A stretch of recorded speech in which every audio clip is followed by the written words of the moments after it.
बात करते हैं इस पर भी, और हमारे साथ एक महिला जुड़ गई हैं, अब इनसे बात करते हैं। जी क्या नाम है आपका? सुनीता छतवा। उनको घर का काम करना पड़ता है, बच्चों को संभालना पड़ता है, उसके बाद ड्यूटी दे के आती हैं। तो अगर देखा जाए तो महिलाएं पुरुषों से 3 गुना काम करती हैं। अच्छा। तो उनको इक्वल सैलरी के उनसे ज़्यादा सैलरी मिलनी चाहिए। अब सर गरीब लोगों के पास पैसा तो इसलिए कि एक तो लॉकडाउन हो गया 2 साल में, बेचारे गरीब अपनी मेहनत मजदूरी करते थे, ऑटो रिक्शा पटरी वाले, और 6 महीने से घर में बैठे हैं तो उनका तो लॉस होगा ही। ऑटो वालों को लो, मैं तो ऑटो चलाता हूँ भाई, और इस टाइम इतनी महामारी हो रही है कि इस स्टैंड में पता 3 गाड़ी सीज हुई है परसों के दिन। अच्छा। और पूरे कागज होते हुए, रूट नंबर होते हुए, ये पुलिस वाले अपनी मनमानी कर रहे हैं, सब लोग अपनी मनमानी कर रहे हैं, और ऑटो वाला क्या करे अब? गवर्नमेंट को चाहिए कि अगर ये अमीर हैं तो आप उनको बढ़ा रहे हो तो उसकी बजाय आप एक ग्रुप में कंबाइन करके लोगों को कोई भी प्रोजेक्ट जो है ज़्यादा लोगों को उसको बांट के उसको दो, तो वो पैसा बजाय एक के पास ना जाने को वो बहुत सारे लोगों में डिस्ट्रीब्यूट होगा। गरीबों को तो ये लोग ठीक है, इनका मोटिव है, इन्होंने कर दिया कि ये लोग राशन भी फ्री दे रहे हैं, इनके बच्चों की भी शादियाँ करा रहे हैं, लेकिन पिछले 7 साल से मिडिल क्लास को इन्होंने पीस के रख दिया। नमस्कार, भारत न्यूज़ देख रहे हैं आप, मैं हूं आपके साथ शाहवेज हुसैन। हाल ही में ऑक्सफैम की एक रिपोर्ट आई है जिसमें ये दावा किया गया है कि भारत में 21 अरबपतियों के पास इतना पैसा है जो भारत की 70% आबादी से ज़्यादा पैसा 21 अरबपतियों के पास है। तो इसी मुद्दे पर जानने के लिए हम आइए कुछ लोगों से बात करते हैं और इनसे जानते हैं कि यह क्या कहना चाहेंगे। जी क्या नाम है आपका? नीलेश कुमार जी। तो अभी जैसे मैंने आपको बताया कि भारत में 21 अरबपति ऐसे हैं जिनके पास कुल जनसंख्या भारत की 70% जनसंख्या से ज़्यादा पैसा है। क्या कहना चाहेंगे इस पर? अब सर गरीब लोगों के पास पैसा तो इसलिए कि एक तो लॉकडाउन हो गया 2 साल में, बेचारे गरीब अपनी मेहनत मजदूरी करते थे, ऑटो रिक्शा पटरी वाले, और 6 महीने से घर में बैठे हैं तो उनका तो लॉस होगा ही। बेचारे किराए पर रहते हैं, माइनस उनका 6-6 महीने का किराया। अब जो उनको नुकसान हुआ है 2 साल में तो उनकी वही भरपाई हो पाएगी। तो वो ऊपर कैसे लेवल पर पहुंच सकता है? अच्छा, एक बात आपको और बताता चलूँ कि 2020 से लेकर 2021 तक कोरोना महामारी के दौर में इन अमीरों की संपत्ति में प्रतिदिन 3608 करोड़ का इजाफा हुआ है, जिससे ये साफ दिखता है कि अमीर और अमीर होते चले गए, गरीब और गरीब होते चले गए। तो कोरोना महामारी में क्या क्या समस्या आपको हुई? कोरोना महामारी में हमें से एक तो जो हम काम करने वाले हैं हमारे काम ठप हुए, और अमीरों का तो ये है कि उनके बिजनेस हैं, मॉल वगैरह हैं। नौकरी तो हम लोग गरीब लोग उन्हीं के पास करते हैं ना। अच्छा। जैसे उनका काम चल रहा है तो नौकरी से हम तो बंद हो गया लॉकडाउन तो उन्होंने नौकरी से हटा दिया। उनका तो इतना नहीं हुआ है। हम लोगों को जो काम था वो भी ठप हो गया, तो हम लोग तो वैसे भी माइनस जाएंगे। और एक जानकारी आपको और दे दूं कि जीएसटी में गरीबों का यानी कि मध्यम वर्ग का कुल 64% लोग हैं ऐसे जो जीएसटी भरते हैं, और इन अमीरों के 10% में सिर्फ और सिर्फ 3% लोग ऐसे हैं जो जीएसटी दायर करते हैं। तो कोरोना के बाद से घटी आमदनी या बढ़ी है? आमदनी तो अब थोड़ा पटरी पे आई है। कोरोना के बाद तो घर के खर्चे चलाना मुश्किल हो गया था गरीब लोगों को। तो काम धाम थे नहीं, नौकरी कंपनी बंद हो चुकी थी, बेरोजगार सब घर पे बैठे थे। अब थोड़ा कुछ सही से हुआ है, ऑटो रिक्शा पटरी वाले सब्जी वाले, अब थोड़ा कुछ काम सही से हुआ। तो इस बात पर सहमत हैं कि अमीर और अमीर हुआ है और गरीब हुआ है? हाँ, ये तो बिल्कुल जायज़ की बात है। जब गरीब था, जिसका रोजगार उतना था घर पालन पोषण करने का, वो भी ठप हो गया तो वो तो माइनस जाएगा ही जाएगा जी। हाँ, और अमीर का तो बिजनेस था उनका, वो अपने प्लानिंग से चलते हैं सब कुछ।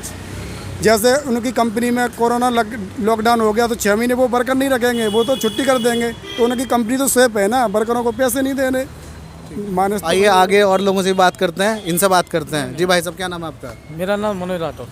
हाँ, तो कि अभी अमीरों की संपत्ति जो एक रिपोर्ट आई है उसमें अमीरों की संपत्ति बढ़ गई है, अमीर और अमीर हो गए और गरीब हो गए हैं, जिसमें कि 64% लोग जीएसटी गरीब भरता है। अमीरों में सिर्फ 10% लोगों में से 3% लोग जो है जीएसटी भरते हैं। क्या कहना चाहेंगे? मैं तो क्या कहना चाहूँगा, मैं तो कुछ नहीं कहना चाहूँगा। जो सरकार है वो सही कर रही है। ऑटो वालों को लो, मैं तो ऑटो चलाता हूँ भाई, और इस टाइम इतनी महामारी हो रही है कि इस स्टैंड में पता 3 गाड़ी सीज हुई है परसों के दिन। अच्छा। और पूरे कागज होते हुए, रूट नंबर होते हुए, ये पुलिस वाले अपनी मनमानी कर रहे हैं, सब लोग अपनी मनमानी कर रहे हैं, और ऑटो वाला क्या करे अब? अच्छा, किस जगह हुआ आपका सीज? यहीं जयपुरिया स्टैंड पे। अच्छा, जयपुरिया स्टैंड पे। तो अभी मतलब आप ये कहना चाहते हैं कि गरीबों को कुल मिला के जो है परेशानी का सामना करना पड़ रहा है? करना पड़ रहा है। सो कोई सहायता सरकार से नहीं मिल रही आपको? कोई सहायता नहीं है। आपके पेपर सारे पूरे हैं? पूरे पेपर। कोई इंश्योरेंस वगैरह सब पूरा है आपका? चेक कर सकती है, डीएल से लेकर पूरा कागज में। सिटी परमिट गाड़ी है, गाजियाबाद में खड़ी है। अगर यहाँ पे कोई आ गया तो गाड़ी सीज है जी।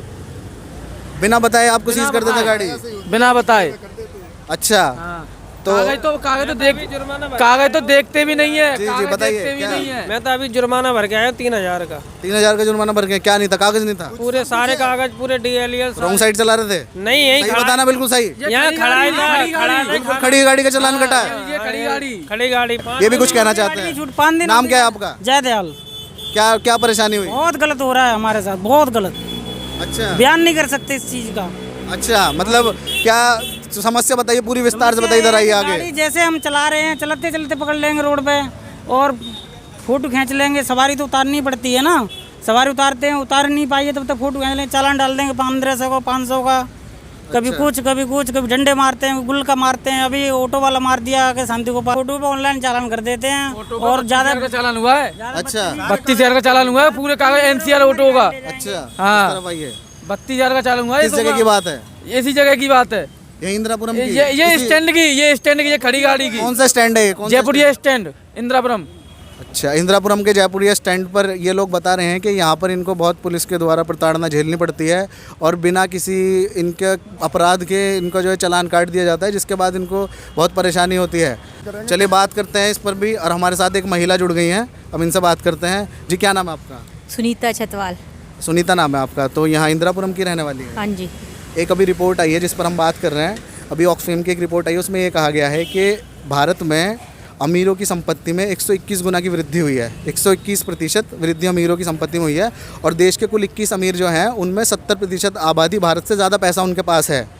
और महिला, क्योंकि हमारे साथ महिला हैं, तो अब इसमें एक महिला का भी एक मुद्दा ये छुपा हुआ है कि ऐसा उस रिपोर्ट में दावा किया गया है कि पुरुष की 1 रुपये की कमाई में मात्र महिलाओं को सिर्फ 63 पैसे तक ही महिलाओं को दिया जाता है। तो आप क्या कहना चाहेंगे इस पर? नहीं, काम मेहनत तो इक्वली करती हैं कि अब महिलाओं में माइंड नहीं होता। एजुकेशन भी इक्वल है, इवन कि महिलाएं जो है वो पुरुषों से ज़्यादा मेहनत करती हैं। जब उनको घर का काम करना पड़ता है, बच्चों को संभालना पड़ता है, उसके बाद ड्यूटी दे के आती हैं। तो अगर देखा जाए तो महिलाएं पुरुषों से 3 गुना काम करती हैं। तो उनको इक्वल सैलरी क्या, उनसे ज़्यादा सैलरी मिलनी चाहिए। ये तो सिर्फ अपने उसमें जिसमें ताकत ज़्यादा है तो उससे हावी होने वाली बात होती है, कमज़ोर के ऊपर वार करने वाली बात होती है। काम महिलाएँ 3 गुना ज़्यादा करती हैं। और रही बात फाइनेंस का, एक रूल है कि पैसे को पैसा बनाता है। जो आज की डेट में पैसा ले गया तो उससे आगे उससे और पैसा बनेगा, तो वो नेचुरली प्लस होता जाएगा। गवर्नमेंट को चाहिए कि अगर ये अमीर हैं आप उनको बढ़ा रहे हो तो उसकी बजाय आप एक ग्रुप में कंबाइन करके लोगों को कोई भी प्रोजेक्ट जो है ज़्यादा लोगों को उसको बांट के उसको दो, तो वो पैसा बजाय एक के पास ना जाने को वो बहुत सारे लोगों में डिस्ट्रीब्यूट होगा। तो जिससे ये जो पैसा है वो समाज में फैलेगा। गरीबों को तो ये लोग ठीक है, इनका मोटिव है, इन्होंने कर दिया कि ये लोग राशन भी फ्री दे रहे हैं, इनके बच्चों की भी शादियां करा रहे हैं, लेकिन पिछले 7 साल से मिडिल क्लास को इन्होंने पीस के रख दिया। हाँ, एक बात और आपको बता दूं मैं कि मिडिल क्लास में मध्यम वर्ग आज भी अगर GST के आंकड़े उठाकर देखें तो मध्यम वर्ग में 64% लोग जो हैं वो टैक्स देते हैं। और कुल जिन अमीरों की मैं बात कर रहा हूँ 21 अरबपतियों की, उनमें से सिर्फ 10% लोग में से सिर्फ 3% लोग जो हैं वो GST दायर करते हैं। आप देते हैं GST? हर फॉर्म में टैक्स दे रहे हैं। टूथपेस्ट खरीदते हैं टैक्स देते हैं, ब्रश खरीदते हैं टैक्स देते हैं। मकान खरीदा मैंने, नोएडा एक्सटेंशन में एक प्लॉट खरीदा, मुझे समझ नहीं आ रहा, मैं 4 लाख रुपए उसमें दे चुकी हूँ। किस में दे चुकी हूँ? 2 लाख रुपए इन्होंने TM के लगाए हुए हैं। Number 1 transfer memorandum. ऐसा कौन सा ट्रांसफ़र मेमोरेंडम है जिसमें ये लोग मतलब एक फ़ाइल में 1 जगह 2 जगह 3 जगह फ़ाइल में इन्होंने नाम ट्रांसफ़र करना है, जिसके इन्होंने 2 लाख ले लिए। उसके बाद 1,36,000 इन्होंने उसके 55,000 रुपये इन्होंने मेरे से अभी डेवलपमेंट फंड के नाम से ले लिया है। तो कुल मिला के 4 लाख हो गए, 4 से भी ऊपर हो गए। और उसके बाद अभी मेरे को उसको पास करने का, यानी कि अगर मैंने कंप्लीशन सर्टिफिकेट लेना है तो मैंने क्या किया कि मैंने अपने ही मकान के अंदर एक 2 BHK मिनिमम कंस्ट्रक्ट किया, क्योंकि ये लोग उस पर पेनल्टी लगा रहे हैं। उसमें मैंने किचन लेफ्ट हैंड की तरफ पहले बनाई थी, जहाँ पे मेरे को लगा ठीक नहीं लग रही, मैंने सेम पिलर जो कंस्ट्रक्ट किए हुए थे उसको मैंने राइट हैंड पे कर दिया। तो मेरे को उस पर अपने ही मकान में बनाने पे पेनल्टी लगेगी। मेरे को पानी का चार्ज देने के लिए कह रहे हैं, जबकि मेरे को वहाँ कोई पानी मिल नहीं रहा, इन्होंने दिया नहीं हो। तो मैं किस जार के वो 6-7 साल से तो सरकार से खुश हैं या सरकार से नहीं है? खुश नहीं है। सरकार को अपनी पॉलिसी जो पिछले 7 साल से चल रही है उसमें चेंज करना पड़ेगा। प्लस ये नंबर 1 का हमें हिसाब देगी, हमने एक प्लॉट में 4 लाख रुपए हमारे से ले चुकी है पर पर्सन, तो उस 4 लाख को इन्होंने कहाँ लगाया है? चलिए, बहुत बहुत शुक्रिया हमसे बात करने के लिए। आइए और लोगों से बात करते हैं। जी, क्या नाम है आपका? इमरान। इमरान? हाँ जी। यहीं के रहने वाले हैं? हाँ जी। अभी एक रिपोर्ट आई है, ऑक्सफैम की रिपोर्ट है, उसमें कहा गया है कि देश के 21 अरबपति ऐसे हैं जिनके पास पूरे भारत के 70% लोगों से ज़्यादा पैसा है। तो क्या कहना चाहेंगे इस पे? और इस पर मैं क्या कहना चाहूँगा, मैं तो कुछ नहीं कह सकता। मतलब क्या उम्र है आपकी? 14 साल। और स्कूटी चला रहे हो बिना लाइसेंस के? चला नहीं रहे, यहीं पे घूम रहे हैं। अच्छा, बिना मतलब अभी सिर्फ खड़े हो स्टैंड पे लगा के, चला नहीं रहे हो इसको? तो पैसा मिलता है घर वालों से?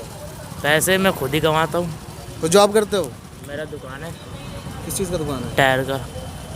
टायर का दुकान? तो यार तुम तो यार एक्सपीरियंस आदमी हो यार, 14 साल की उम्र में अपना काम कर रहे हैं। ये तो आत्मनिर्भर भारत है मोदी जी का। चलिए इनसे बात करते हैं, अब इनसे जानते हैं पैसा कमाया या घटाया 2020 के बाद से, पैसे कोरोना के तो बाद से? कोरोना के बाद से तो अभी घटा है, पैसे कमाए नहीं।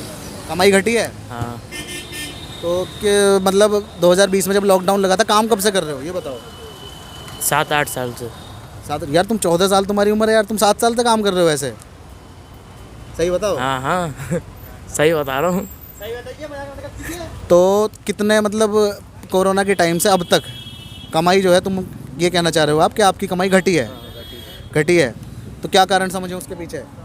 क्या कारण? अब यही जो जब सब बंद हो जाएगा तो कमाई तो घटेगा ही। यही हो सकता है, और क्या हो सकता है कारण। अच्छा, हाँ। चलिए बहुत बहुत शुक्रिया हमसे बात करने के लिए। ये साहब एक और हैं यहाँ खड़े हैं, इनसे बात करते हैं। क्या नाम है आपका? अमन। अमन, तो सुना आपने हम किस बारे में बात कर रहे हैं? क्या कहना चाहेंगे इसके बारे में क्या कहना चाहेंगे? हाँ, पैसा कमाई बढ़ी है या घटी है? बढ़ रही है, घट तो नहीं रही है। बढ़ी रही है। सरकार से खुश हैं? सरकार से बहुत खुश है, सरकार अच्छा काम करती है। अच्छा, क्या जैसे? जैसे राशन वगैरह देती है, शिक्षा पढ़ने जाते बच्चों को देती है, किसान योजना वाले देते हैं, सब कुछ देते हैं। हाँ। इसमें दिक्कत क्या है? कोई दिक्कत नहीं है। मतलब मुफ्त राशन मिल रहा है तो अच्छा कर रहे हैं सरकार। और सरकारी स्कूल वाले बच्चों को खाना फ्री, पैसा फ्री देते हैं। हाँ। सब कुछ तो मिल ही रहा है। आप क्या करते हैं? मैं वो उस पे मेडिकल पे काम करता हूँ। मतलब मेडिकल स्टोर पे काम करते हाँ हैं? जी। अच्छा, कितना पढ़ाई की है? अभी तो मैं 12th कर रहा हूँ। 12th कर रहे हो? हाँ जी। तो सरकारी स्कूल से कर रहे हो? जी सरकारी स्कूल नहीं, ओपन से कर रहा हूँ मैं। मेरे एक साल में कभी 4,000 रुपये आते हैं, कभी 5,000 रुपये आते हैं, सरकार की तरफ से आते हैं वो। तो मतलब पैसे से मतलब है सरकार से, या फिर पढ़ाई से भी मतलब है? पढ़ाई से भी मतलब है। या मुफ्त राशन और पैसा मिलता रहे तो खुश हैं? पढ़ाई से भी मतलब है, पढ़ाई भी करते हैं। अच्छा, हाँ जी। कुल मिला के आप सरकार से खुश हैं? तो देखिए आप दोस्तों, कैसे ये इनका साफ तौर पे ये कहना है कि सरकार से इन्हें बहुत सुविधाएं मिल रही हैं, फ्री में राशन मिल रहा है। हालांकि कुछ लोगों ने सवाल भी उठाया है यहाँ पर कि उनकी जो परेशानी उन्होंने हमारे सामने रखी, लेकिन यहाँ पे कुछ लोग ऐसे हैं जिनको वो सीधे तौर पर बोल रहे हैं कि उनको जो सुविधाएं मिल रही हैं सरकार से वो खुश हैं। आइए अब हमारे साथ हम एक शख्स और हमारे साथ मौजूद है, इनसे बात करते हैं और जानते हैं क्या कहना चाहेंगे। क्या नाम है आपका? हमारा नाम विनोद। विनोद दुबे। कहाँ के रहने वाले हैं? ये यूपी रहने वाला। यूपी के? यूपी में कहाँ से? हरदोई डिस्ट्रिक्ट है हमारा। हरदोई डिस्ट्रिक्ट से हैं। अभी एक रिपोर्ट आई है जिसमें ये कहा गया है, ऑक्सफैम की रिपोर्ट है, ऑक्सफैम की, उसमें ये कहा गया है कि भारत में 21 अरबपति ऐसे हैं जिनके पास 70% आबादी के मुकाबले पैसा है भारत की, उससे भी ज़्यादा है। अमीर और अमीर हो गया है, गरीब और गरीब हो गया है। हमारे वो कोरोना ने तो हमारा जितना नुकसान हुआ, किस्मत में कभी सोचा नहीं था आइसक्रीम बेचेंगे। अच्छा। समझे? कम से कम 15-20 हज़ार रुपये बैठे कमा लेते थे। और 25 साल दुकान हमने चलाई पटपड़गंज में। हमारी चाय की दुकान। क्या करते थे? चाय की दुकान थी फैक्ट्री एरिया में, पटपड़गंज में। हाँ, इंडस्ट्रियल एरिया में। हाँ। और 15-20 हज़ार रुपये कमा लेते थे। हैं।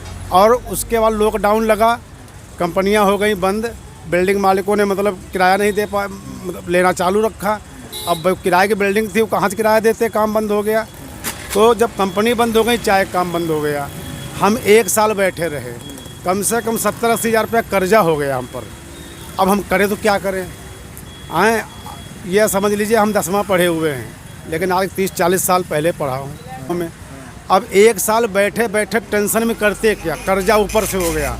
हमने क्या किया, हमने कहा कुछ करना चाहिए, बैठे बैठे मानसिक रोगी हो जाएंगे। उसके बाद में कहा सिक्योरिटी नौकरी पकड़ लेते हैं, क्या करें, कोई 10-5 हज़ार मिलेंगे। उसने कहा 12 हज़ार मिलेंगे। हमने कहा ठीक, कल से आएंगे। उसने कहा टीसी लेके आना। हमने कहा भाई टीसी नहीं है, आप इंग्लिश में चाहो पढ़ा लो, जो भी लिखना चाहो लिख लेंगे हम। कल लेके फिर तो 9 हज़ार मिलेंगे भाई। हमने मन में सोचा 9 हज़ार रुपये में हम कम से कम महीने में अगर 2 छुट्टी भी मार दी, भाई 300 दिन ड्यूटी कहाँ तक बंदा करेगा। कभी परेशान कोई काम इमरजेंसी लग गया, हमने कहा 2 छुट्टी भी मार दी, कोई दिक्कत, किराया भाड़ा लगाएंगे, हमने कहा 5-6 हज़ार रुपये हिस्से में आएंगे। हम पेट पकड़ के बैठ गए कि हमारे सामने अंधेला छा गया कि हम, और तो कोई कला हमारे अंदर है नहीं, क्योंकि 25 साल तक हमने चाय, 30 साल दुकान चलाई, इसके अलावा इतनी उम्र है, 60 साल की उम्र है, बेलदारी भी नहीं कर पाऊँगा। हमारे ज़मीन से लेकर आसमान तक मतलब कुछ दिखाई नहीं पड़ रहा था, और मांग करके खाना, चोरी करके खाना, ये जीवन नहीं समझता हूँ। तो हमने कुछ समझ में नहीं आ रहा, तो अब क्या करें। फिर लास्ट हमने ये आइसक्रीम काम किया। अच्छा चलिए, आप ये बताइए कि सरकार के कामों से संतुष्ट हैं, असंतुष्ट हैं? सरकार के काम से पूर्ण संतुष्ट हूँ। एक ही काम है जो अभी मैडम बोल रही थी, आरक्षण। आरक्षण अगर देश पे जाति वर्ग आरक्षण समाप्त कर दिया जाए और योग्यता के स्तर पे अगर आरक्षण दिया जाए, तो हम कहते हैं कि इससे बड़ी कामयाबी और कोई दूसरी नहीं हो सकती है। जैसे किस जाति से आते हैं आप? हम ब्राह्मण से आते हैं। ब्राह्मण हैं। हाँ, हमारे लड़के ने क्या किया कि बैंक की मतलब उसने पढ़ाई की और क्लर्क का फार्म देने गया। एक हरिजन था, साथ में उसका मित्र था, लखनऊ दोनों लोग पेपर देने गए। हमारे लड़के के 82% नंबर थे, उसको जॉब नहीं मिली, और वो जो मतलब SC कास्ट से आता था, उसके 54% मार्क्स थे, उसको नौकरी मिल गई। अच्छा, तो सरकार ने तो EWS एक कोटा दिया है, उसमें आपने नहीं, EWS कोटा सरकार देती है, उसका कोई लाभ नहीं मिला? कोई लाभ नहीं। 10% कोटा दिया गया है सामान्य वर्ग के लिए, लेकिन वो कोटा कहाँ चला जाता है हम तो आज तक हमें ये नहीं, कहीं नहीं पता लग पाया। लेकिन कहते हैं कि हमें ब्राह्मण होना अभिशाप बन गया। अगर हम ब्राह्मण होते तो शायद हमारा बेटा आज बैंक में क्लर्क होता, समझे। फिलहाल किया शोरूम में सेल्स एग्जीक्यूटिव की नौकरी कर रहा है। लेकिन क्या ये बताओ, किस बिरादरी में गरीब नहीं है और किस बिरादरी में योग्य नहीं है। लेकिन हम ये देखते हैं योग्यता नहीं, ये जो वर्ग वाली बात है, आरक्षण जाति वर्ग वाला, इसमें क्या है। अभी आपको दिखाएं आधार कार्ड में कितनी त्रुटियां हैं। आरक्षण के नाम से वो उनको नौकरी सरकारी मिल गई और उनको नाम लिखना नहीं आता है, नाम कुछ और है, लिखे पढ़े कुछ और। क्या है, आरक्षण मिल गया उनको, नौकरी सरकारी मिल गई। तो पद का दुरुपयोग हो रहा है। एक पढ़ा लिखा शिक्षित आदमी अगर उस जगह पहुँचे, चाहे वो किसी भी वर्ण का हो, चाहे SC हो चाहे ST हो, कोई भी हो, हम उसका स्वागत करते हैं। अगर किसी ने तपस्या की है और मेहनत की है तो उसको वो जगह मिलनी चाहिए। अन्यथा कि ये नहीं कि जाति के आधार पर, वर्ण के आधार पर अगर उसने नौकरी प्राप्त की है, तो ये भारत का सबसे बड़ा कलंक मैं समझता हूँ। चलिए, बहुत बहुत शुक्रिया हमसे बात करने के लिए। तो अभी हम दिल्ली NCR के इंदिरापुरम में मौजूद हैं और यहाँ पर जो ऑक्सफैम की रिपोर्ट आई है, हमने उस रिपोर्ट को लेकर लोगों से बातचीत की और जानी उनकी राय। हमने तो रिपोर्ट पर बातचीत की, लेकिन यहाँ काफ़ी समस्याएं और भी सामने आई हैं, जिस पर हम आपको अपनी पूरी रिपोर्ट दिखाएंगे। इंदिरापुरम से मैं शाहवेज हुसैन, भारत न्यूज़ देख रहे हैं आप।